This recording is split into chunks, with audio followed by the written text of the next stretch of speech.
إن الحمد لله نحمده ونستعينه ونستغفره ونعوذ بالله من شرور أنفسنا ومن سيئات أعمالنا من يهده الله فلا مضل له ومن يضلل فلا هادي له وأشهد أن لا إله إلا الله وحده لا شريك له وأشهد أن محمدا عبده ورسوله أما بعد فإن خير الحديث كتاب الله وخير الهدي هدي محمد صلى الله عليه وعلى آله وسلم وشر الأمور محدثاتها وكل محدثة بدعة وكل بدعة ضلالة وكل ضلالة في النار. قال الله تبارك وتعالى وقل رب زدني علما. میرے محترم دینی بھائیوں، منہج سلف کے سمجھنے کے لیے ایک سلسلہ جو بعض کچھ مہینوں پہلے شروع ہوا تھا وہی سلسلہ جاری ہے کہ کیا چیزیں ہیں جو منہج سلف میں نہیں ہیں.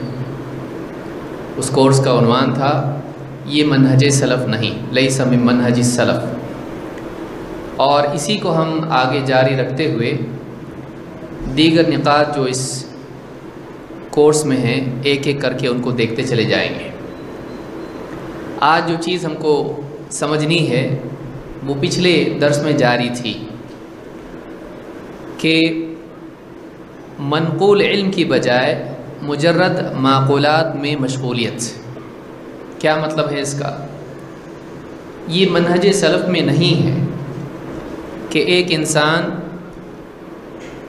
اللہ اور اس کے رسول صلی اللہ علیہ وسلم سے جو علم ہم کو ملا ہے اس علم کی بجائے محض عقل والی باتوں کے پیچھے پڑ جائے.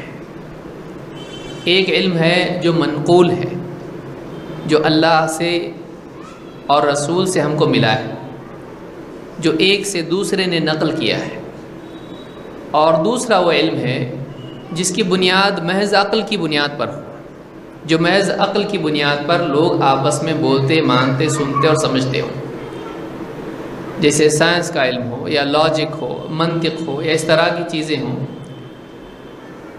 قرآن و سنت کی بجائے اس علم پر نہ عقیدے کا مدار رکھا جا سکتا ہے نہ فقہ کا. نہ عقل کی بنیاد پر ہم اللہ کے بارے میں کچھ کہہ سکتے ہیں، نہ عقل کی بنیاد پر ہم حلال و حرام کی تقسیم کر سکتے ہیں. لہٰذا لیس من منہج السلف الاہتمام بالعلوم العقلیۃ البحتہ انما علمهم قال اللہ قال رسول اللہ وقال الصحابہ.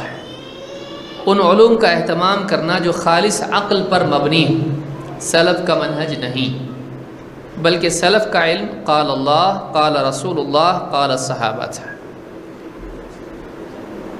اس سے بات معلوم ہوتی ہے کہ سلف کا منہج یہ تھا کہ اللہ اور اس کے رسول سے جو ملا ہے اس کو بنیاد بنا ہے. یہ صحابہ کا طریقہ تھا. اسی طرح سے صحابہ کے بعد جو اسلاف ہمارے تھے انہوں نے قرآن کا علم لیا، انہوں نے نبی صلی اللہ علیہ وسلم کی حدیثوں کا علم لیا، اور انہوں نے صحابہ سے جو باتیں، ان کے فتاویٰ، ان کی تعلیمات، ان کی وضاحتیں جو منقول تھیں انہوں نے اس کو لیا ہے اور اس کو دین کے سمجھنے کے لیے بنیاد بنا ہے. لیکن ان کے بعد جو لوگ آئے انہوں نے اپنی عقل سے اللہ کے بارے میں بحثیں چھیڑی کہ اللہ تعالیٰ کیسا ہے.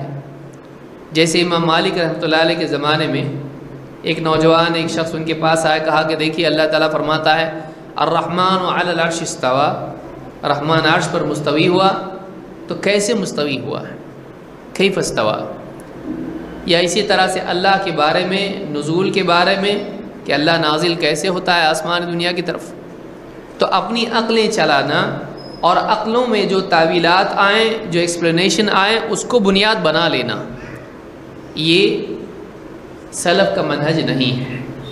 سلف کا طریقہ یہ تھا کہ جتنا اللہ اور اس کے رسول سے مل جائے لے لو. صحابہ، پھر صحابہ کے بعد اللہ اور اس کے رسول صلی اللہ علیہ وسلم سے جو علم ملا ہے اس کو صحابہ نے کیسے سمجھا اس کو لیتے تھے. تو یہ سلف کے منہج میں نہیں ہے کہ نقل کی بجائے عقل پر اعتماد کیا جائے. آئیے اس کو سمجھتے ہیں. ابن قیم رحمۃ اللہ علیہ فرماتے ہیں العلم قال اللہ قال رسولہ क़ाल अस्सहाबतु हुम उलुल इरफ़ान मल इल्मु नस्बक लिल खिलाफ़ि सफ़ाहतन बैन रसूल व बैन रअई फुलान। कहते हैं इल्म क्या है? इल्म क़ाल अल्लाह, क़ाल रसूलुहु और क़ाल अस्सहाबा, ये इल्म है। एक इंसान दलील किसको बनाए? अल्लाह ताला ने फरमाया, रसूल सल्लल्लाहु अलैहि वसल्लम ने फरमाया और सहाबा ने कहा, सहाबा ने फरमाया। हुम उलुल इरफ़ानी, सहाबा ये इरफ़ान वाले हैं, इनके पास मारिफत है।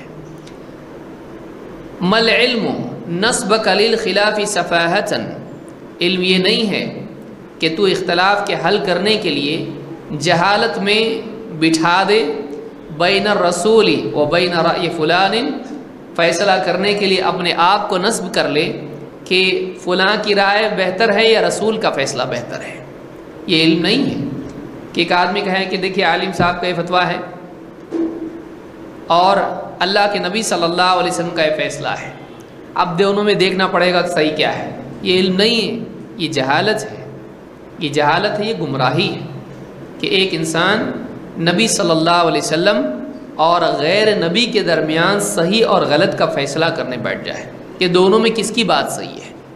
ज़ाहिर बात है कि दूसरे लोग मोहताज हैं नबी सल्लल्लाहु अलैहि वसल्लम की तस्दीक के।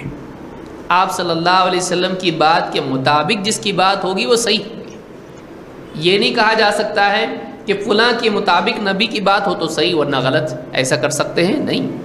अल्लाह ने नबी को चुना और अपना दीन और अपना इल्म अल्लाह ने अल्लाह के नबी सल्लल्लाहु अलैहि वसल्लम को दिया। तो कहते हैं कि ये इल्म नहीं है कि तू जहालत में आके फ़ैसला करने बैठ जाए कि नबी और फ़लाँ साहब की बात में किसकी बात सही है। ऐसा करना गुमराही है।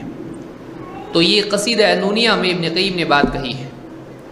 इमाम अल-औज़ाई रहमतुल्लाह अलैह फरमाते हैं, कतबा उमर इब्न अब्दुल अज़ीज़ रहमहुल्लाह ताला, उमर इब्न अब्दुल अज़ीज़ ने लिखा, ख़त लिखा, अन्नहु ला राय लि अहदिन फ़ी किताबिल्लाह, कि अल्लाह की किताब में किसी को अपनी राय से कुछ भी कहने की गुंजाइश नहीं है। ला राय लि अहदिन फ़ी किताबिल्लाह व इन्नमा रायुल अइम्मति फ़ीमा लम यंज़िल फ़ीहि किताब। जहाँ तक के अइम्मा का मामला है, जहाँ तक के बड़े बड़े उलमा गुज़रे हैं, उनकी राय का क्या मामला है, उनके इज्तिहाद का क्या मामला है। कहते हैं ये उन मामलात में हैं जिनमें अल्लाह की किताब में कुछ आया नहीं है।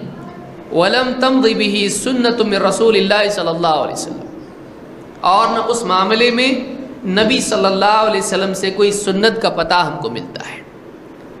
कहते हैं कि यहाँ गौर करें इसमें, कहते अल्लाह की किताब में अपनी राय से कुछ कहने की गुंजाइश नहीं। और कोई आदमी एतराज़ कर सकता है कि बड़े बड़े अइम्मा ने इज्तिहाद किया, तो कहते हैं कि देखो उनकी राय उन मामलात में थी जिनमें किताब में कुछ नहीं, कुरान में, और जिसमें नबी सल्लल्लाहु अलैहि वसल्लम की सुन्नत का सरीह फ़ैसला मौजूद ना हो। तो कुरान और सुन्नत में वाज़े तौर पर अगर बात मौजूद है, उसमें अपनी तरफ से आदमी अलग से कोई राय अख्तियार नहीं कर सकता है। लेकिन कोई ऐसा मामला आ जाए जिसके बारे में कुरान और सुन्नत में सराहत के साथ कुछ ना हो, तो फिर क्या कर सकते हैं? तो कुरान और सुन्नत में गौर करके नए मसले के लिए हल निकाला जा सकता है। तो अइम्मा का जो इज्तिहाद है वो ऐसे मामलात में है कि जिनमें कुरान और सुन्नत में गौर करने की ज़रूरत थी और सराहत से कुछ नहीं था। कहते हैं वला राय लि अहदिन फ़ी सुन्नतिन सन्नहा रसूलुल्लाह सल्लल्लाहु अलैहि वसल्लम, और अल्लाह के रसूल सल्लल्लाहु अलैहि वसल्लम ने जो सुन्नत मुकर्रर कर दी है उसमें भी किसी इंसान को अपनी राय से कुछ कहने का इख्तियार नहीं है। हासिल कलाम ये कि कुरान में जब कोई बात साफ आ गई है, कोई आदमी अपनी तरफ से उसको ख़त्म नहीं कर सकता है, तब्दील नहीं कर सकता है। नबी सल्लल्लाहु अलैहि वसल्लम की सुन्नत में कोई बात साफ तौर से आ चुकी है, कोई आदमी उसको भी छोड़ नहीं सकता, उसको तब्दील नहीं कर सकता है। जो साबित शुदा चीज़ें हैं उन्हीं को कबूल करना पड़ेगा। अपनी राय हम नहीं चला सकते दीन के अंदर। मालूम हुआ कि नुसूस के मुकाबले में अक़ल चलाना इस्लाम में जायज़ नहीं है।